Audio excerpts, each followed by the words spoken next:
Hi everyone, Dr. Dan Lawrence here. I wanted to make a hopefully somewhat brief video for you to do a couple of things.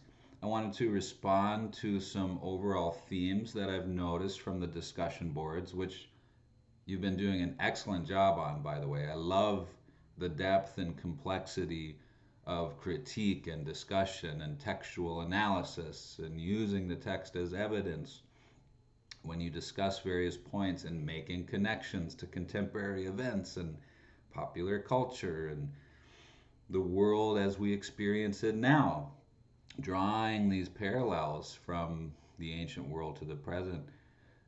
So I wanted to reflect on some common themes I'm seeing. I wanted to also give you some tips and hopefully helpful advice for your first paper coming up on Phaedrus and some broad overview of Phaedrus, and then look ahead. So it's kind of a broad reflection video for you as we enter week 5 of of the course already.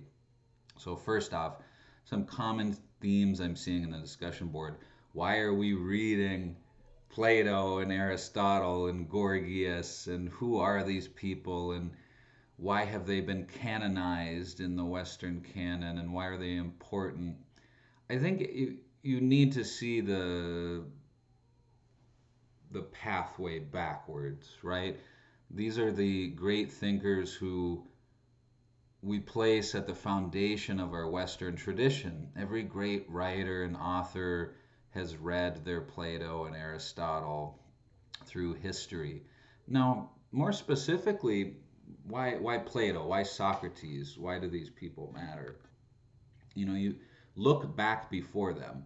Before Socrates, you have some great works. You have Homer's epic poetry, the mythological epic poetry. You have Hesiod's Theogony, similar kind of origin stories of the gods. Not on par with Homer's great epic works, but nonetheless, these kind of literary, poetic, spiritual explorations of human experience. You have some of these early scientific theories that you read about, um, but they don't, either because they don't survive or they're not that substantive. There isn't a whole lot there before Plato. And Plato just kind of explodes into the world, giving us a view of Socrates. And again, that's an important distinction. We don't know exactly what Socrates thought. He didn't leave any written records. We just have Plato putting Socrates as a character into these dialogues. But it's just this explosion of insight and questioning into the soul, into how should people live, into the nature of truth and reality, questioning of how government should be structured, all these really fundamental philosophical questions of what is justice, what is the soul, what does it mean to be human. This is the start of all of that.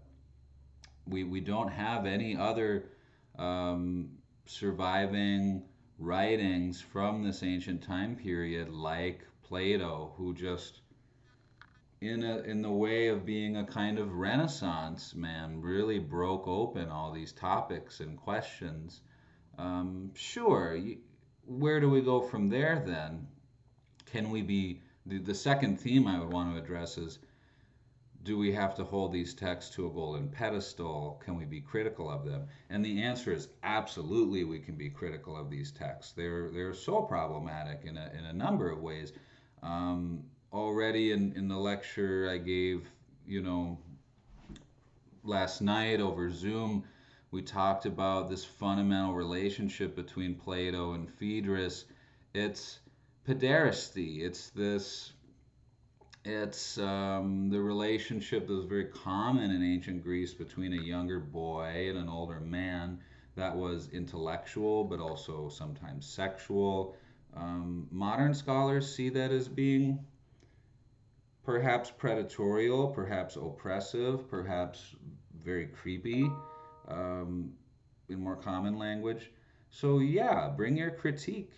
you can bring your critique to these texts, and I see that all over, and I think that you're very astute for critiquing these texts. I like the idea of the Burkean parlor. This is an idea from Kenneth Burke. The idea is when you're reading an academic text or a piece of great literature, whatever it is, you imagine that you're walking into a parlor, a drawing room, a brewery, your favorite restaurant, a coffee shop, something like that. You imagine you walk in and all these great authors and thinkers are sitting there, always already in their conversation. They're already engaged in their conversation, their dialogue. You know, Plato is sitting at a table. He's arguing with Aristotle and, um, responding to one another. And you walk up and you sit at the table and you have a place at the table. Through time, writing is this extremely interesting technology that has given us a record of, it's like those ideas in some form of that person live throughout time and space and allow you to respond to them.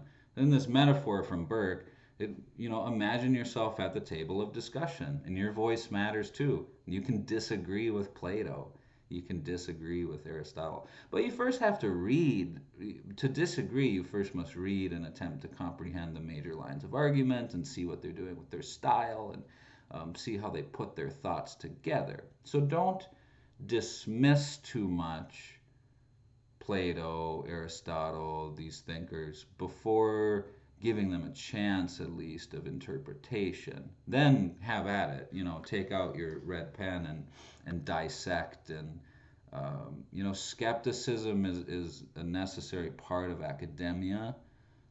A discipline like rhetoric questions itself in the same way that other disciplines question itself. Theoretical physicists ask, are we on the right path right now? Do we need to explore some other direction? And then how do we get funding to build the experiments to explore in a different direction and so on? So disciplines can correct themselves. Disciplines can ask questions about themselves. You as people in the discipline can ask questions. So you can be skeptical. You can be very critical. And that's good. That's okay. And I appreciate that too. It's in the spirit of rhetoric to question, in the spirit of philosophy to question. That is really, I like Slavoj Žižek, the contemporary Slovenian philosopher's definition of philosophy, which is, it is just to ask questions like, what is justice? What is truth? The philosopher doesn't always give answers, unfortunately, to those timeless questions, but that is his definition of philosophy. Rhetoric, the persuasive use of language. In Plato's Phaedrus, the dialogue, you'll see how those two come together, which then brings us to Phaedrus. So your first paper will be about this great dialogue. I think you'll really see it has more character quality, even a literary quality to it, more than Protagoras or Gorgias, the other Platonic dialogues that you read. It really has some substance to it. It has a clear structure too, so follow with me here. While you're reading it, you can think about its structure. The first half of the dialogue has 3 speeches, and you'll see this when you read it. The first half of the dialogue has 3 speeches. There is a speech by Phaedrus, who's reciting from a scroll. He has been with his buddy Lysias all morning. He's reciting a speech that Lysias gave about lovers and non-lovers and who should they give their favor to, who should they turn themselves over to. So this theme of love comes up already from the beginning. Then what happens? Socrates gives basically a rebuttal to that speech by Lysias that Phaedrus reads. And then the really interesting thing happens. This is where you really pay attention. In the third speech of the dialogue, or Socrates' second speech, Socrates says, wait, hold on. I haven't really been telling the truth. I haven't been fully treating the subject honestly. Now I'm going to get into something really substantial, something quite honest even. His conscience is telling him to say what he really thinks in that third speech of the dialogue, or Socrates' second speech. That's where he goes into this proof, trying to demonstrate that the soul is immortal. He shows how madness shows how madness is a gift from the gods. Madness has benefits to an individual, to a speaker, to the poet, and goes on to then give this allegory, this very famous allegory of the chariot, the soul as being a chariot led by a good horse and a bad horse. The good horse pulls you up beyond heaven, the bad horse drags you down to earth. And that's the first half of the dialogue. The second half, then, and even our textbook mentions it's kind of a clumsy transition. That's okay. These dialogues aren't always masterful in their structure, but Phaedrus is pretty clear. So that's the first half of the dialogue. Second half of the dialogue then treats on this subject of the relationship between rhetoric and philosophy, which is very, very significant. It's very much at hand right now in the world. It always has been, frankly. What happens when you, this is too simple of an example, but what happens when you have a great rhetorician without philosophy, without philosophical thinking? You can lead the world into very dark places if you don't have truth with your speech. I mean, Hitler is an extraordinary example of this. A great orator, a great speaker, his ethics were nowhere near where they should have been, right? And millions of people die because of that. So this necessary relationship between truth and speech.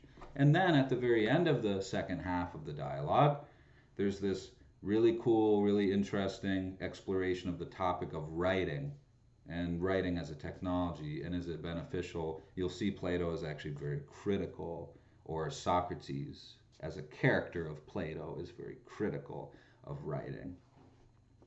So that's Phaedrus in a nutshell. And there's some really nice notes by Dr. Robert Cavalier from Carnegie Mellon University. They're a little dense. He treats more on like some of the what would you, I don't want to say mythology necessarily, but like cultural, contextual points. But he gives some great context and depth there, and also talks about the structure of the dialogue. And then there's also this really useful PDF that I uploaded called The Four Major Themes of Phaedrus. And that brings us to your paper, your first paper. Now, here's 2 tips for this paper. I think there's really at least two ways to go about it. One is to do just a clear analysis of one of the major themes. So you pick a theme like the allegory of the chariot and the soul, you introduce it, you provide some quotations from the text, you analyze it, and you just do a clear kind of almost like literary type of analysis of the Phaedrus, and analyze one of those themes, and you structure it really nicely, and you have clear paragraphs and so on and so on. That's perfectly reasonable. That's great. You can get full points for doing something like that. The second overall strategy you can do, and these are more fun to write, is make a connection. So some of my favorite papers I've received on Phaedrus over the years have been things like Plato and Tinder, swiping right on the soul, or exploration of beauty and aesthetics. What is the relationship between love and beauty, and how is the soul beautiful as it appears in Phaedrus? Or they explore, historically, how have perceptions of writing changed, and how does that influence technology and all these sorts of things, right? Or drawing relationships to contemporary events or pop culture, or doing readings of film or television as they relate to the dialogue. So those are 2 broad ways you can go about the paper, at least. And there's an infinite number of ways to respond to a text. So, use MLA, cite the dialogue, do a proper paper in that respect. But you have a lot of leeway in terms of where you want to go with it. And it actually should be very fun, because it's a rich, rich dialogue. They're talking about truth and speech and the soul and love and madness and cicadas, and is it better to be inside the city or to leave the city, the kind of urban versus rural problem, and just fundamental questions about what it means to, what does it mean to be a good to have a good soul? What is that place beyond heaven? There's that connection to Plato's ideal forms and so on. It's just infinitely rich, the Phaedrus. So you can riff on it and play with it. Phaedrus is an intellectual playground. You can go almost anywhere with it for your paper, or you can just treat really carefully, really clearly one of the major themes. So that's it. Now, some of you, one more major point, some of you are questioning, where does all this apply? What is, what are we doing this for? Well, again, it's the Western canon. It's at the root of everything we do in academia, in science, and the humanities, and the arts. So you read great examples of speech, you read great examples of writing, you become a better writer, you study the style, you study the techniques, you study the content of it, so on and so on. That's one case. The other case is stick with it. Wait a moment. For your second paper, you'll be able to really freely apply these ideas to contemporary phenomena. That's the prompt for the second paper, essentially, is pick something, a media object, a campaign slogan, a video that's viral, whatever it is that grips you, and then apply a rhetorical analysis to it. So you'll have an opportunity to bring all this historical, ancient stuff to the future. So stick with the tough stuff and you'll get through it. At the very least, you can pat yourself on the back and say, hey, I read Plato, right? And that's something not everyone can say. It really makes you a college graduate if you've read your Plato and your Aristotle. And to that point, Aristotle is much more clear and categorical than Plato is. Plato is almost more of like a proto-psychologist in many ways, and it's this kind of boundless philosophical exploration of human experience. Okay, I think that's enough here. So I responded to some common themes I saw in the discussion board post. I gave you a really, really brief overview of like the structure of Phaedrus, which I think helps to read it. I also talked about the relationship between the characters, Phaedrus and Socrates, and it's this mentor-mentee romantic relationship. I talked about some strategies for approaching the paper, and I talked about sticking with it. I hope you'll stick with it. I think you're doing a great job so far. I love the critique. I love the skepticism.